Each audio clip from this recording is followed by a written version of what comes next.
सिंधुदुर्गमध्ये राणे बंधूंमध्ये वॉर भडकलेला आहे। निलेश राणेंनी धाड टाकलेल्या विजय केनवडेकरांच्या घरी नितेश राणेंनी भेट दिली। केनवडेकरांच्या घरातून निवडणूक आयोगाने 25 लाख जप्त केल्याचा दावा निलेश राणेंनी केलेला होता आणि यावर स्वतःच्या व्यवसायासाठी घरी पैसे ठेवल्यास चूक काय असा सवाल नितेश राणेंनी केला। दरम्यान निलेश राणेंनी रवींद्र चव्हाणांवर सुद्धा आरोप केले।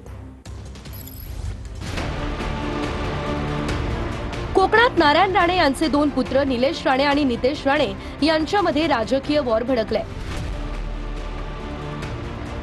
मालवण नगर परिषदेच्या निवडणुकीत भाजपकडून 10 ते 15 हजारांना एक मत विकत घेतलं जात असल्याचा आरोप निलेश राणे यांनी केलाय। रवींद्र चव्हाण सिंधुदुर्गात येऊन गेल्यापासून मतांसाठी पैशांचं वाटप सुरू झालंय असं निलेश राणे यांचं म्हणणं आहे। रोज 50 लाख 1 कोटी 50 लाख 1 कोटी असं त्या घरातूनच हा पैशाचा वाटप रोज सुरू आहे। म्हणजे तुम्ही जेव्हा जेव्हा येणार तेव्हाच पैशाचा जोर कसा वाढतो। शहरांमध्ये 10-10 हजारांनी मतं विकत घेतली जात आहेत, 15-15 हजारांनी मतं विकत घेतली जात आहेत आणि हे एकच माणूस करतोय फक्त।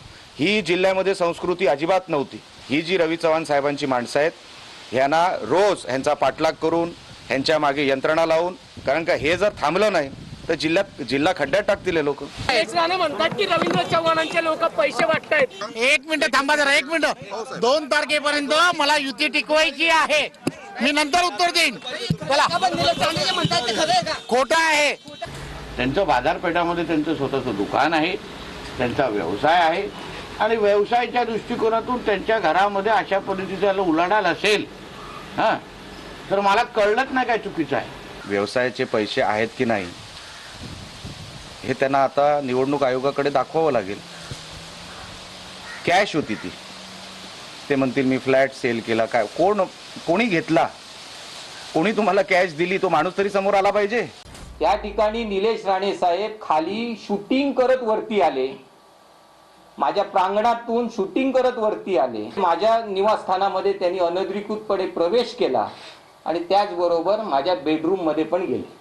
तर साहेबांनी मला बेडरूम मध्ये नेऊन दाखवले, हे बघा हे असं हे तुम्हाला शोभत नाही, तुम्ही हे आहे। आणि या निलेश राणे साहेबांसाठी आम्ही पण काम केलं।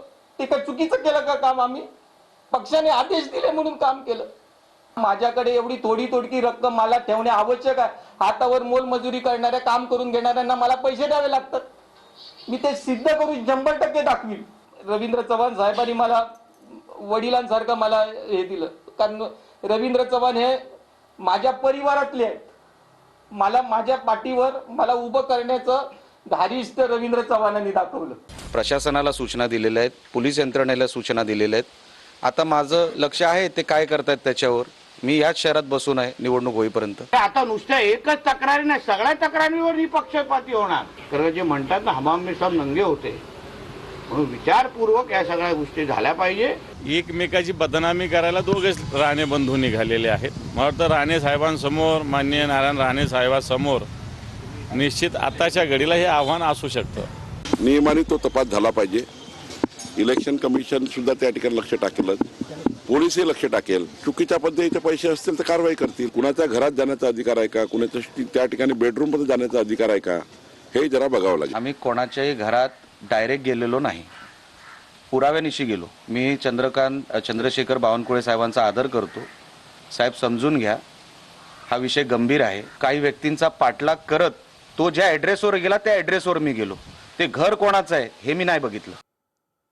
मंत्री गुलाबराव पाटलांनी पुन्हा एकदा वादग्रस्त वक्तव्य केलंय। बाहेर खाट टाकून झोपा, लक्ष्मी येणार आहे असं वक्तव्य गुलाबराव पाटलांनी केलं होतं आणि त्यावर स्पष्टीकरण देताना सुद्धा गुलाबराव पाटलांनी पुन्हा एकदा वाद ओढवून घेतलाय। लक्ष्मी म्हणजे पैसे नव्हे, लक्ष्मी एखाद्या माता भगिनीचंही नाव असतं असं गुलाबराव पाटील यांनी म्हटलंय। 20 तारखेला मतदान होतं, मागच्या वेळेस 21 तारखेला आमदारकीचं, 20 तारखेला 18ला लई लक्ष्मी फिरली, दारोदार फिरली। उठ बघता, काय झोपलायस, उठ, मी आली आहे, तुला प्रसन्न होते। बाहेर खाटी टाकून झोपा तुम्ही बी 1 तारखेला। लक्ष्मी येणार आहे, उठ बघता, काय झोपलायस, उठ। आता तर नगर विकास खाता आपल्याकडे आहे, बेमाल है नगर विकास में। माझी तर नगरपालिका आत्ता झाली नशिराबाद।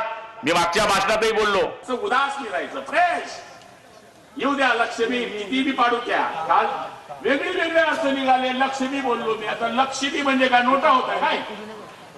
टीव्ही वाले दाखवता गुलाबराव पाटील लक्ष्मी बोल. लक्ष्मी माझी माय बहीण पण असते. तुम्हाला माहित नाही का माझ्या भावांनो? तुम्ही असं काहीतरी नका दाखवा माझं. आणि माझं दाखवल्याशिवाय तुमचा टीआरपी पण वाढत नाही. मूळ काय दाखवायचं, कसं दाखवायचं याचाही विचार केला पाहिजे. सत्तेतून पैसा, पैशातून सत्ता आणि पैसा या चक्रामध्ये राजकारण गुंतलंय असा घणाघात सामनातून करण्यात आलाय. भाजप पदाधिकाऱ्याच्या घरातून निलेश राणेंनी लाखोंचा पैसा पकडला. आयोगाच्या पथकानं जे करायला हवं होतं ते निलेश राणेंनी केलं. गुलाबराव पाटील नगरविकास खात्याच्या मालाविषयी बोलतात. प्रत्येक नगरपालिकेमध्ये विंधे दादा भाजपकडून साधारणतः 10 कोटींचा खर्च असं सामनातून म्हटलं गेलंय.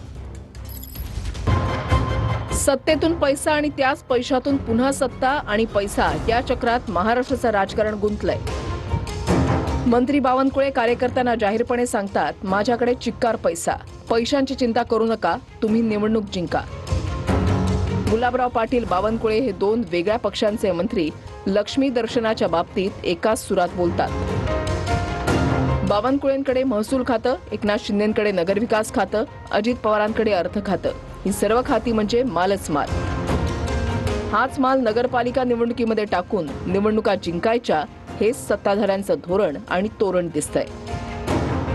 भाजप पदाधिकाऱ्यांच्या घरावर धाडी टाकून निलेश राणेंनी लाखोंचा पैसा पकडला. याबद्दल त्यांचे अभिनंदन करावे तेवढे थोडेच. त्याच वेळेला त्यांच्या पक्षाचा एक मंत्री मतदारांना पैसे वाटपाविषयी खुलं आवाहन करतो की पैसे घ्या आणि मत द्या. गुलाबराव पाटील नगरविकास खात्याच्या मालाविषयी बोलतात, कारण नगरविकास खातं हे भ्रष्टाचाराचं आगर बनलं आहे. प्रत्येक नगरपालिकेमध्ये मिंधे, अजित पवार आणि भाजप साधारणतः 10 कोटी खर्च करत असल्याची माहिती धक्कादायक आहे.